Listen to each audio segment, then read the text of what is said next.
યાર નવા કપડાં લેવા છે અને આ મંદીમાં મારો બજેટ નથી. ક્યાંથી લઉં સારા કપડાં મારી અફોર્ડેબલ પ્રાઇસમાં?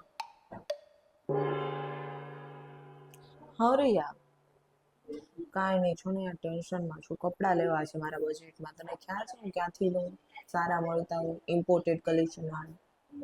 ફેશન હબમાંથી અફોર્ડેબલ પ્રાઇસમાં મળી રહેશે? કાંઈ નહીં, સારું છે. જી હા, ફેશન હબ. અહીંયા તમને માત્ર 200 રૂપિયાની સ્ટાર્ટિંગ રેન્જમાં ઓલ વેરાયટીઝ મળી રહેશે, જેવી કે ladies top, mini frock, formal pant, ladies jeans, premium one piece, mens વેરમાં જીન્સ, શર્ટ, ટી શર્ટ, બીજું ઘણું બધું. એ પણ તમારી અફોર્ડેબલ પ્રાઇસમાં ઇમ્પોર્ટેડ કલેક્શન સાથે, એ પણ અલગ અલગ કલર્સ અને ડિઝાઇન્સમાં. સાથે સાથે શિયાળો પણ આવી ગયો છે, તો તમને વિન્ટર કલેક્શન પણ મળી રહેવાનું છે, એ પણ બેસ્ટ ક્વોલિટીનું. અને સાઇઝની વાત કરું તો ઓલ સાઇઝ મળી રહેવાની છે. તો આજે જ વિઝિટ કરો ફેશન હબ. એડ્રેસ અને નંબર નીચે કેપ્શનમાં આપેલ છે. બીકોઝ ફેશન બોલે છે, ફેશન હબ સ્ટાઇલમાં.